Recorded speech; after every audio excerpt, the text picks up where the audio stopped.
Hello and welcome. I'm coming to you from central London at a place which celebrates East India's culinary heritage called Chaurangi, and I'm very pleased to share that this roundtable, rectangular table conversation actually is about the all-important and the landmark deal that is being touted as one which is extremely comprehensive and clearly painstakingly has taken long to about to come to a signatory deal. And to discuss just that, I have with me a panel. Turns out that it's a manel. I have no woman on the panel. Let me go for my left with the introductions. Anuj Chande of Grant Thornton, and he's also the architect of the India-UK tracker, which you've been doing for years now, of businesses. Vish Acharya, who's an educator and an entrepreneur, and also has business interests in the US. Richard Heel, thank you for joining us, chair at UK IBC. Pratik Dattani of Bridge India and managing director at EPC Consultancy. And Praveen, you are an entrepreneur and CEO at Scrum Connect. That's right. Okay, great. Thanks so much for making it on a weekday. I know it is a hassle to get around London. And we are discussing just what we are decoding the FTA for our audience. We are trying to understand what this means for me, what it means for you, what it means for India and the UK, and with this lovely embrace that the two great economies are doing, and we know how dynamic the two economies are, what it means for the world. So let's try and get a summary of what the top headlines are, and I will stop talking. So let me go to you, Anuj. Yes. Give us the summary of what this FTA is, top headlines. I think it's a record-breaking FTA, given the fact it's probably the first one that India is doing with a Western nation. It's the third largest one the largest one that the UK has done after Japan and Australia, and it's the first one post-Brexit. So in that context, it's a record-breaking deal, and I think it's. Apart from trade, it's also covering and has knock-on effects on other areas such as investment as well. I think in terms of the key highlights of the deal, I would say trade is obviously the most important one. 90% of UK goods will be duty-free. Yes. Going into India, and 99% going the other way from India to UK. There's going to be ability for digital transfer, data protection from both aspects. On the services side, there's increasing mobility of labour. Yes. Between the two nations, and you've also got the double contribution convention, which again allows for that 3-year social security break on both sides. Yes. Of the country. Yeah, there's great things for the SME market. It allows UK companies to get into the public procurement market in India. So there's a lot there to be covered. But obviously the devil is in the detail, which we'll see tomorrow after it's signed. Sure. That's already a great deal of detail, but there's a lot in the sense there's a lot of exchange of people, ideas, exports. Will that mean physically, Richard, we will see a lot of changes in the sense a lot more of made in Indias that we'll be wearing perhaps, because textile is a big part of it, and a lot of British made items on the streets of India? Yeah, I think that's absolutely right. I mean, I agree with Anuj that there is going to be a substantial impact. You talk about textiles, obviously that is going to, as a major import into the UK from India, we'll see that increase. In areas like pharmaceuticals as well, there will be an impact there as well. And I think that on the other side, you're looking at areas like technical machinery. We talked about the procurement, allowing procurement to take place. Obviously, bulk imports of alcohol into India is going to stimulate domestic production and technical development in that area as well. So I think, and also luxury goods, luxury cars, for instance, yes. There's going to be a cap there. So I think that we are going to see an increase in the impact of Indian imports here in the UK, and we're going to see an increase in the level of imports from the UK into India as well. Pratik, how is the business community viewing this? Obviously, there's a great deal of optimism, but what is the real buzz? Is there a sense that markets and making and manufacturing, all of this is going to improve, or is it more of a, yeah, fine, the headlines are looking great, but let's wait to see what it has? Yeah, the UK figures show that bilateral trade will increase by 28 billion, but over a 10-year period. So it's not that from tomorrow we'll start benefiting, it will take some time. UK companies accessing things like the 38 billion pound public procurement market in India, that will take many, many years for that to actually come to fruition. India will still remain a difficult place for British companies to engage in that procurement process. But I think, to Richard's point, what's really exciting is with these government-to-government trade deals, quite often it just feels like something that will impact other people rather than yourself. But once you see the Made in India products here more on the high street and the Made in Britain products more in tier 2 and tier 3 cities in India, that's when it becomes real for people. And that's when the momentum really kind of starts. And that's where the textiles, the apparel, the footwear is really important, because that's where people on the UK high street will suddenly start seeing India's name much, much more. Yeah, excellent. Great point. And thanks for mentioning that the timeline and the ramification of this FTA is going to take a wee while, because while it's imminent that the deal is likely to be signed on by the two prime ministers and the relevant foreign secretaries, there's also going to be trade secretaries rather. There's also going to be a wee while before, so the details will be out when the actual deal papers, which are running into thousands of pages, will be released to all of us in the media and to public. And at the same time, the effect will actually be seen about 2026, would that be? So it will take some time because before all of this happens. But a news such as this obviously means a great sense of optimism. There's a sense of bullish investment from Indian businesses here in the UK and from businesses in Britain investing in India. But let's get the headlines first before we go into the details of how businesses would be affected, how your everyday could change or my everyday could change, which will take a while. What's the report card on trade when it comes to India and the UK? Does the UK continue to remain in the sixth spot now? It does remain in the sixth spot. I think having said that, in terms of investment, India is a number two, second largest investor after the US in terms of investment. In the UK? In the UK, yes. Yes. And so just reiterating that India is the second largest investor in the UK after the US, and the UK is the sixth largest trading partner in the UK, in India with businesses. Richard, this took years, more than 3 years. And while I noticed Anuj, you said after Japan, this is the first deal. We've had deals after Brexit. With the UK has had deals with Japan, with New Zealand. But is this one with India a real deal, comprehensive, hardly fought from both sides because of the number of negotiation rounds we've seen running into close to 20 or something? I hesitate to call it comprehensive. I mean, it's certainly 26 chapters, and it covers a very wide range of topics and subjects. There are certain things that aren't in it because you don't normally have these chapters, these things like the bilateral investment treaty is not in there. It hasn't yet been agreed.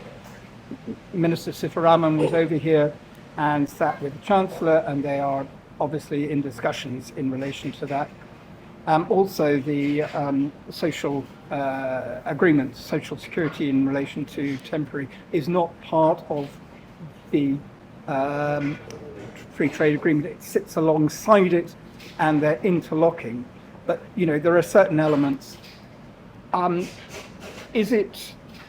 I like about it is how it is structured in a way that allows flex and allows you to change or review the chapters as the future unfolds. And so the analogy I use is that this is a floor, it's not a ceiling. And we will see unknown technologies coming through. We will see developments coming through, maybe in manufacturing processes, which will allow us to flex the agreement going forward. The other point I would make, which I like about this agreement, is it is not covering everything. It is covering those areas that both countries either have an expertise in or have a desire to have. And therefore, both sides are winning without having opened up complete Pandora's box in terms of all the products and everything that could be. So a lot of focus has gone into this. Great. Sounds comprehensive and clever, because it seems like it's a, thank you for that analogy, a platform, a foundation for the building to then be envisioned, because that is something nobody has seen. We don't know what the structure is going to be, as admitted by the negotiators, that there are many things we don't know. So maybe it is an experiment, but one that is not hurried into, because there's going to be a constant review of the numbers, of evidence, of data to see who's benefiting and how much, and then a pullback perhaps. But is it a challenge? I was going to ask whether it's a challenge that it's so broad, or is it probably an advantage because it is broad, which allows for more room for negotiation? Anybody can take that question. I think the nature of industry today is very different to what it was 10 years ago. So manufacturing is, the way manufacturing is done in the UK, engineering is done is very different. There are a whole new set of jobs that technology and AI have enabled, which probably in the first round of negotiation couldn't have been envisaged. So ChatGPT, for example, didn't exist in its current form when the first round of negotiation started. So I think having that framework, rather than being incredibly specific, is important. But I think the trade agreement is a wider signaling mechanism outside the UK and India as well, where the world has reached peak globalization thanks to what's happening in Washington. What the UK and India have been able to say is that we can sit down over a number of years, be very, very detailed, understand each other's concerns and desires, and approach this conversation as partners. And both countries have kind of led the way to approaching deal making in a way that Washington has not been able to. Thanks. That's my segue to, it's a great segue to my next question. What has London and New Delhi done here?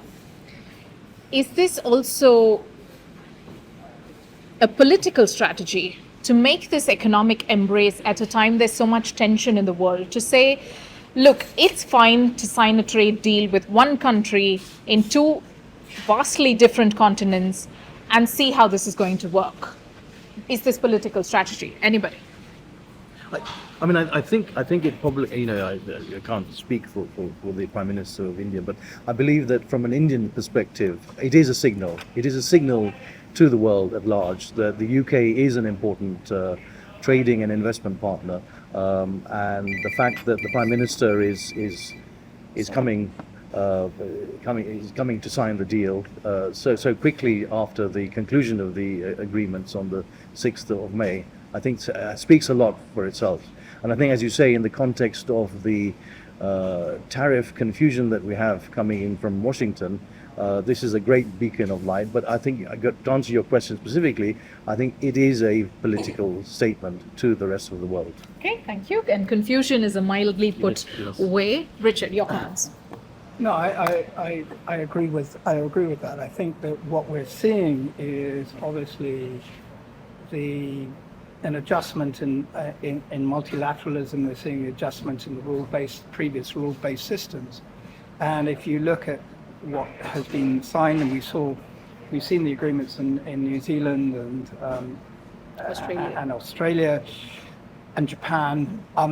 This is a different continent, and what it tells me is that the focus is now on strategic economic security on a bilateral basis. And it, as I said, it is looking at what India needs in order to achieve its Bharat and what the UK can offer to help India achieve that ambition. So I think it is strategic. I think it is absolutely focused. And I believe that it will be a success. Okay. Thanks for that So if I may optimism. add, Yes, add to Praveen. what Richard and Pratik talked about. Pratik briefly alluded to ChatGPT, right? Yes. So although it has taken 7-8 years to sign this deal, I think the timing is perfect for India and UK at this time. So if you see, there's ChatGPT coming driven by US and DeepSeek, which these are two historical movements. Yeah, I think the timing is really good, although it has taken 7-8 years to sign this deal. Like I said, there are two big things which Pratik alluded to is ChatGPT is one and DeepSeek is the other. So in an AI world, these are big significant movements, right? When DeepSeek was announced, pretty much all the stock markets went down by 25-30% odd, right? So this why I say it is right because UK can tap deep technical prowess of India, and likewise India can tap how UK deals with its government and citizens, right? How it has been number one compliance and compliance, but more how it designs the services, how it interacts with its citizens. Yeah. That's quite unique for both.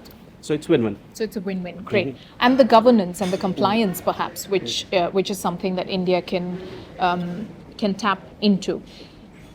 Because we're talking so much about Washington and the US, you have business in the US, and it's a deadlock between India and the US with the trade deal not being so imminent clearly.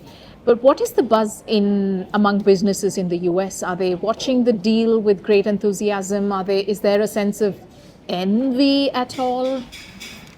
Yeah, the buzz is there definitely, and then yes, and the word you used, envy, is also there. Really? Yeah, and quick thoughts which were coming up were because of this facility where there is no necessity of subsidiary to operate, in India for UK companies and vice versa. When some of them are contemplating that, yes, they could establish something in UK to get the access to India. That was one of the key point which kind of flashed, by some people. Interesting. Yeah, and then the broader, conclusion was this deal was sounding like a perfect one, and they have perceived that it's not just built on, some calculations, but based on trust. Because it took quite some time to get to this stage, and the kinds of sector they've opened up to, and the kinds of tariff-free things, Yeah. right? Like 140% to 40% for alcohol. Yeah. It's quite some time. Yeah, it's Significant, and then 10% tariff on things. So Yeah. these things are being pursued very. It takes yeah. trust. Great point. It takes trust. Praveen, what changes for you as an entrepreneur? I think there are a few points which Anuj and Pratik mentioned is access for UK SMEs to Indian procurement SMEs. So again, devil is in the details. We'll have to see what comes out, but that's a big win-win. And likewise, from India perspective, they get the visa circulations. It means easier for businesses here that we can hire people. So I think I'm personally excited, but lots of people in India, especially the Indian men, would be happy with the whiskey prices going down. So I think that's the big headline. I think the Indian people will be waiting. Yes, can't keep whiskey out of the conversation at all, in any conversation, but particularly this one. Okay, any challenge areas? There are still challenges which both sides are trying to overcome. Agriculture, as we know, is kept out of the remit of these conversations from India's side, particularly given that it is an agrarian economy still. But challenges, things that have not been touched upon, which you envision or foresee could pose challenges. Who wants to go? Yeah. So one thing that is touched upon a little bit is recognition of professional qualifications on both sides. That means architects, lawyers, accountants, etc. Specialized skills. Exactly, and while in the long term that's a wonderful thing, particularly if UK firms are able to access the procurement market in India, the legal market, etc. As we've seen from the conversation between the Law Society of England and Wales and their counterparts in India, while there has been an announcement that the legal sector in India is opening up, when that actually happens, we don't know. And likewise, there will be very, very similar conversations around market access, around protectionism, around complementarity or similarity between relative skill sets between the two countries in the architecture field and in the other fields. So I think that can be a big opportunity. It won't show up in the statistics for trade in goods, which is what a lot of the free trade agreement is about. But I think those things are very important for mobility between the two countries. Because when we talk about mobility, it's usually Indians coming here to the UK to work. But this will enable Brits to then work in India.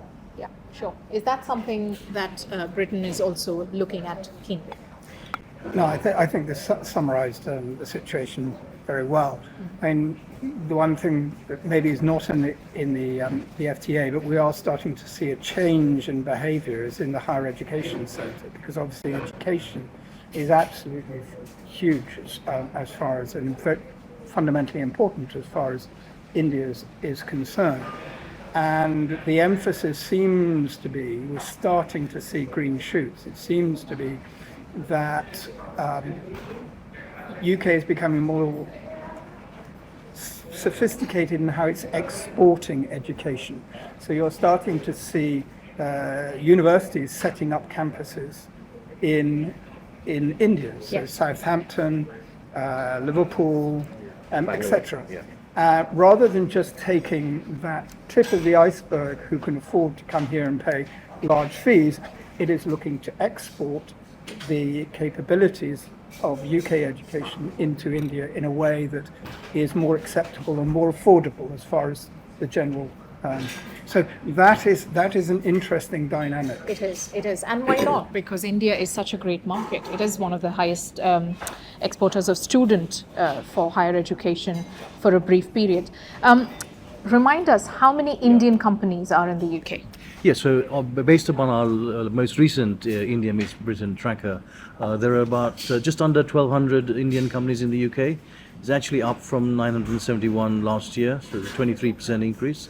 It's the largest increase we've actually witnessed in the 12 years we've been doing the report. Yeah. And the combined turnover has been 72 billion, again up from 68 billion last year. And in terms of employment, Indian companies employ 126,000 people, up from 118,000 last year. Yeah. And this excludes the branches of Indian companies. So if you added that, then potentially it could be much, much larger. If you take, for example, the top 5 Indian IT companies, they probably employ around 60,000 people alone, Yeah. just those 5 companies. Many companies do operate as branches as opposed to companies. So significant contribution. Significant contributions, and you see real appetite, real ambition on India's side to be able to play on its strengths. And the projections are, well, the UK has said that it is likely to add to its GDP close to 5 billion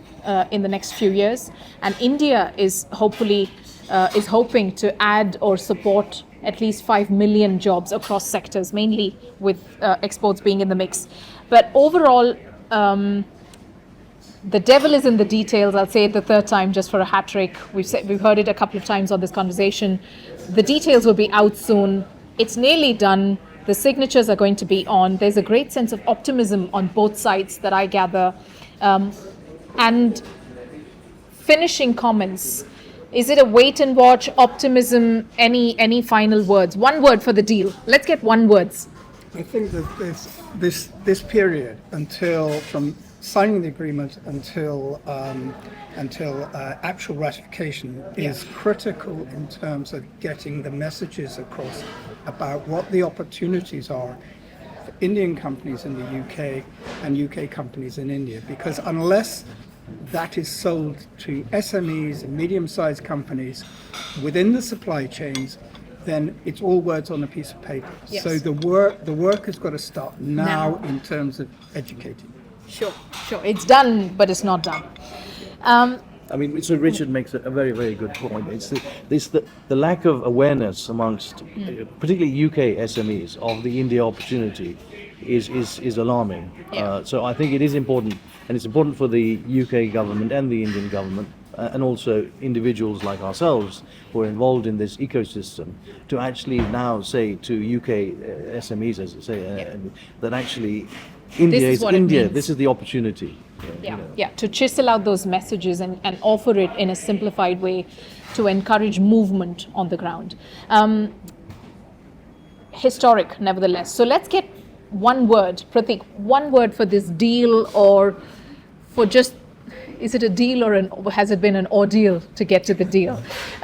One word. I think ambitious and trend setting globally. Excellent. Great point. I'd say future fit. It allows flexibility to develop into the future. Okay, great. Deal based on trust. Trust. Great. Okay. It's the beginning of the journey. Okay. A beginning of the journey. Yes. Leverage and execute fast. Okay. Yeah. Okay. Expedite action. Leverage each other's basically. strengths and Yeah. execute fast, like I should say. Yeah. Get what's best for each other. Thanks so much, gentlemen, for those lovely comments and sharing your mind space on the deal, on the fact that the two prime ministers are going to sit across each other on a table to share a cup of tea, discuss the fine details, and perhaps just get on to sign it. Radhika Iyer signing off from London, NDTV.